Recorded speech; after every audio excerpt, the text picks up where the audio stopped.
বর্ধমানের কাঞ্চন উৎসবের আনুষ্ঠানিক ঘোষণা অর্থাৎ এই উৎসবের সূচনার যে ঘোষণা তা করলেন বিধায়ক খোকন দাস। এবং এই মেলা চলবে 20শে জানুয়ারি থেকে 28শে জানুয়ারি। সরাসরি দেখব এই নিয়ে যে সাংবাদিক বৈঠক হচ্ছে সেখানে কি বলা হচ্ছে।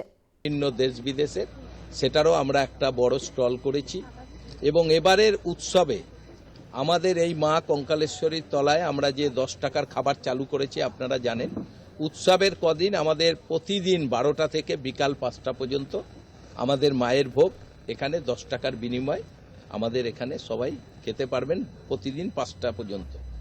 এইভাবে আমরা উৎসবকে মানুষের কাছে আরও ভালো করে তুলে ধরার জন্য আরও ভালোভাবে যাতে আমাদের এই জায়গাটা আরও সৌন্দর্যায়ন হয় পুরো কাজ আমাদের চলছে।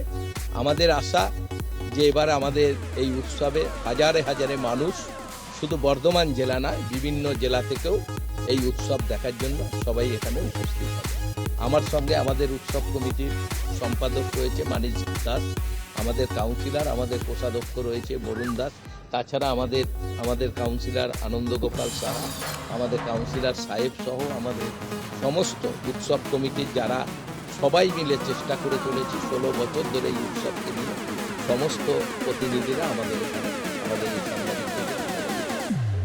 এবং এবার আমাদের এই উৎসব প্রতিদিন 7টা থেকে 11টা পর্যন্ত কলকাতা টিভির চ্যানেলে আমাদের লাইভ দেখা যাবে সমস্ত অনুষ্ঠান এবং এবি বার্তা সহ বিভিন্ন আরও অনেক চ্যানেল আছে তাদের আমাদের প্রতিদিন আমরা তাদের এই অনুষ্ঠান মানুষের কাছে বাড়িতে পৌঁছে দেওয়ার জন্য ব্যবস্থা আমরা করছি।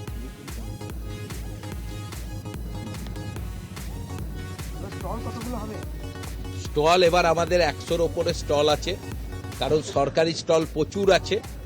আজকেই ওরা আমাদের কাছে লিস্ট পাঠাবে। আমরা একটা সাইডে পুরো সরকারি স্টল করছি, তাছাড়া এই দিকে প্রায় আমাদের 70-এর ওপরে স্টল আছে যারা বিভিন্ন দোকানদাররা বিভিন্ন খাওয়ার স্টল থেকে শুরু করে তারা সবাই আসছে।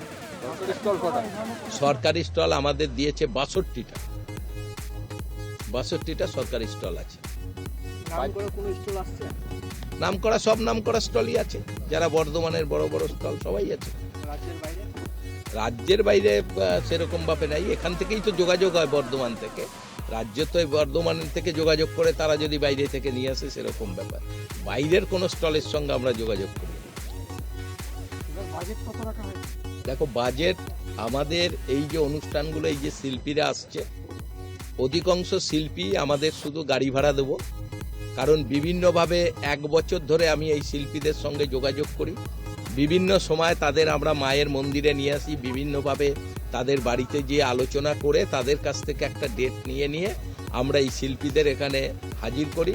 সাধারণত আমাদের খুব একটা বেশি টাকার ব্যাপার নাই, কারণ আমরা যে এই মেলাকে রেখে আমরা একটা বিশাল লটারি করি, আপনারা সবাই জানেন। সেই লটারি পরশুদিন আমাদের হলো।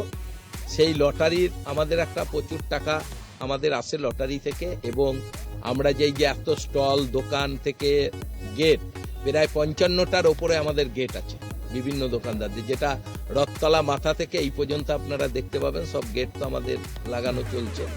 তাই এইভাবে একটা সমস্তভাবে নিয়ে আমরা ওই 1,40,000 টাকা আমাদের এই মেলায় আমরা খরচ করব এবং বেশিটাই আমরা আমাদের শিল্পীদের আমরা ভাড়া দেবো শুধু। এবং তাদের কাছ থেকে আমরা লিখিত কাগজও নিয়েছি যে তারা যে সবাই ফ্রিতে আসছেন আমাদের এখানে, তারা আমাদের এই মা কঙ্কালেশ্বরী কালীবাড়ির এসব কাজ দেখে আমাদের কাজ দেখে আমাদের গণবিবাহ থেকে শুরু করে 10 টাকার খাবার প্রতিদিন খাওয়ানো থেকে শুরু করে বিভিন্নভাবে আমাদের এই সামাজিক কাজকর্ম দেখে তারা আমাদের সঙ্গে 1 বছরের যোগাযোগের মাধ্যমে তারা আমাদের সঙ্গে আমাদের বলেছেন এবং তারা আমাদের লিখিতও দিয়েছেন যে এই দিনের অনুষ্ঠানে এক এক দিনের অনুষ্ঠানে তারা আমাদের এই মঞ্চে উপস্থিত। দাদা, আন্তর্জাতিক স্তর থেকে যেহেতু বাংলাদেশের শিল্পী আসছেন, কলকাতার বাংলাদেশ দূতাবাসের সঙ্গে কোনো রকম যোগাযোগ হয়েছে? না, আমরা যেরকম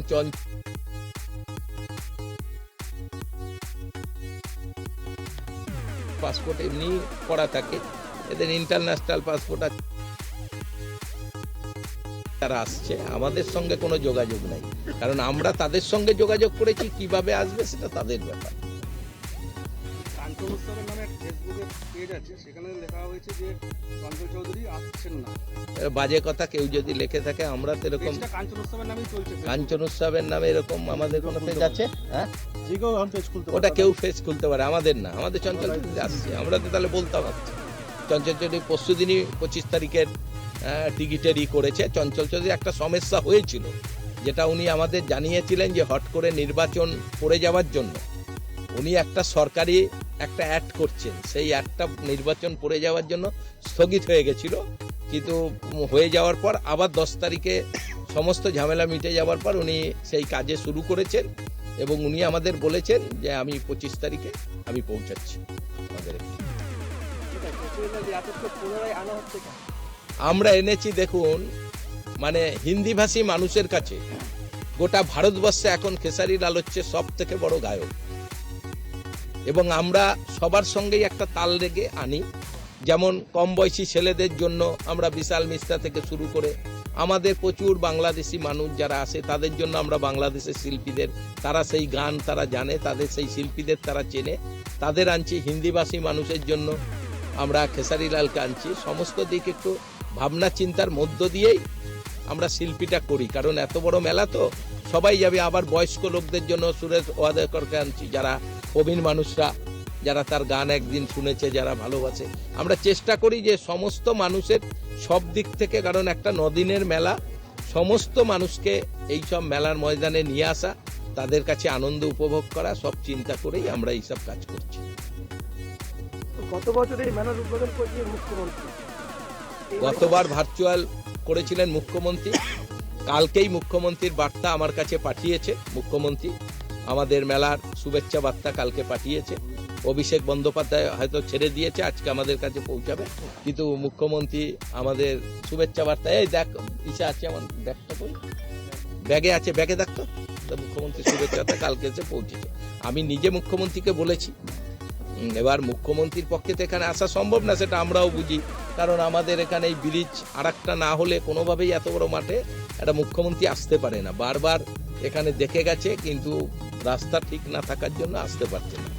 তো উনি শুভেচ্ছা বার্তা পাঠিয়েছে এবং অবশ্যই উনি একজনকে পাঠাবে। যেমন গণবিবাহে তিনি মলয় ঘটককে বলে দিয়েছিলেন যে খোকনের ওখানে গণবিবাহে তোমাকে যেতে হবে। অন্য মন্ত্রীদের সঙ্গে আমাদের সম্মানীয় মন্ত্রী মলয় ঘটক আসছিল।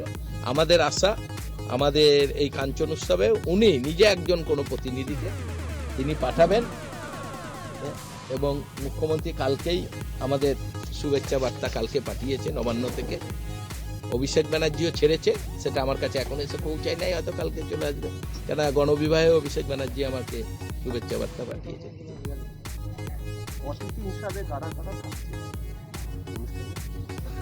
অনুষ্ঠানে ওই যে বললাম, আমাদের পরিবহন মন্ত্রী সেনাশিস চক্রবর্তী আসছে, আমাদের সম্মানীয় মন্ত্রী বেচারাম মান্না আসছে, আমাদের শ্রীকান্ত মাহাতো আসছে, আমাদের স্বপন দেবনাথ থাকবে, এবং আমাদের প্রদীপ মজুমদার তিনি আসছেন, সিদ্দিকুল্লাহ চৌধুরী আসছে। মানে 6-7 জন মন্ত্রীকে আমি নিজে কন্ট্যাক্ট করেই কথা বলে তাদের নাম কার্ডে দিয়েছি। আদার্স এই 2-3 দিনের মধ্যে আরও অনেকে আনবে। আর বারবার এই তো গণবিবাহে 1 মাস হয় নাই, এত মন্ত্রী এসে গেল, আবার নতুন করে সবাই কাঁদছি। তারপর মুখ্যমন্ত্রী কাউকে না কাউকে পাঠাবে, সেটা আজকালের মধ্যে জেনে যাব কে আসছে। যেহেতু এত বড় প্রোগ্রাম, আমরা কাল থেকেই আমাদের চিঠি সবাইকে ছাড়তে শুরু করেছি আমাদের এই মেলায় আসার জন্য। আমরা আরও চেষ্টা করছি আমাদের জায়গাটাকে ভালো করতে, একটা মেলার আরও উপযুক্ত করে তুলতে। গোটা মেলার মাঠ আমাদের বাউন্ডারি দেওয়া হয়েছে, আপনারা দেখবেন। এবার সব গেট ফেট আমরা লাগিয়েছি, কোথাও